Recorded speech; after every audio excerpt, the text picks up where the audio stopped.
and then you mix it all together.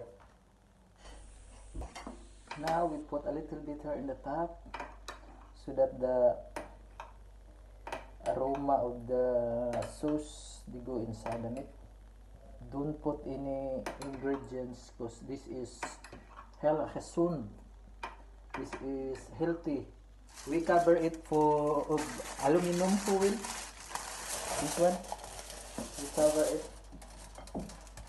and we put in the fridge within 45 to 1 hour.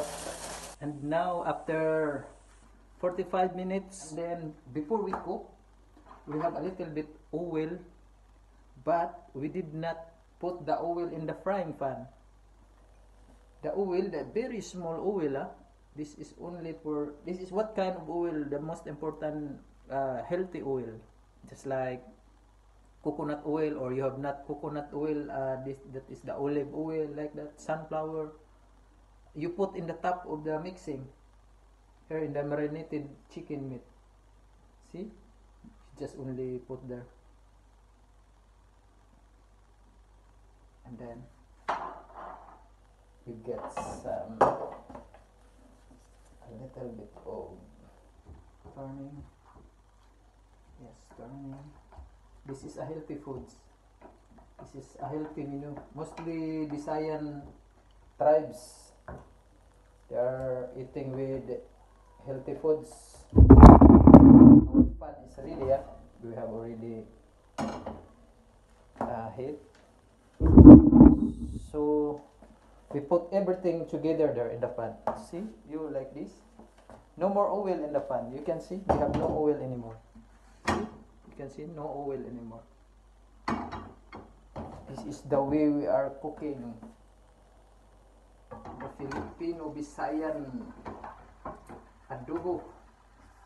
Uy, our pan is a little bit smaller, right? And the ingredient is there. This is original Visayan tribes adobo.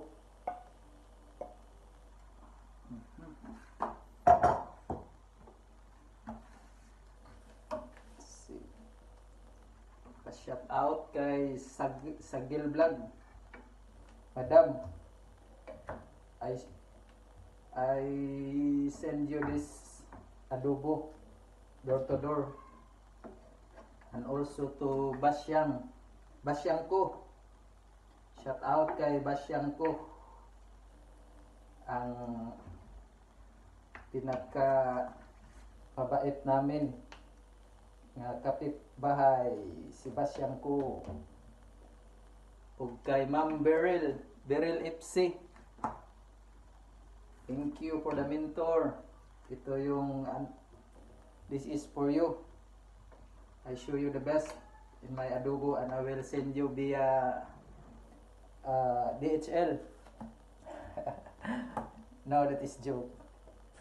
Kay Marilyn Munton, Day Marilyn, shout out. Ang manok na pula nato, kiihaw na. Shout out kay Miss Marilyn Munton. Tag-iya sa manok na pula. Shout out also for my friends there. Cowboy the Explorer.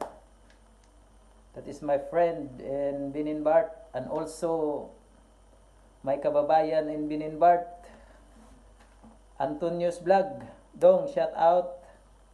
Thank you sa suporta. So, let's go. Now, sometimes we just check also what happened to our cooking. The adobo. Original Visayan adobo. Sometimes you put also the sauce in the top because our pan is smaller. I cannot make in. So I eat too much chicken today, this evening. Chicken tonight. Too much chicken. This is it after 35 minutes of cooking. So you can see. This is original chicken adobo. Visayan tribes, Philippines. Now this is our final product already. Original chicken adobo, Visayan tribes.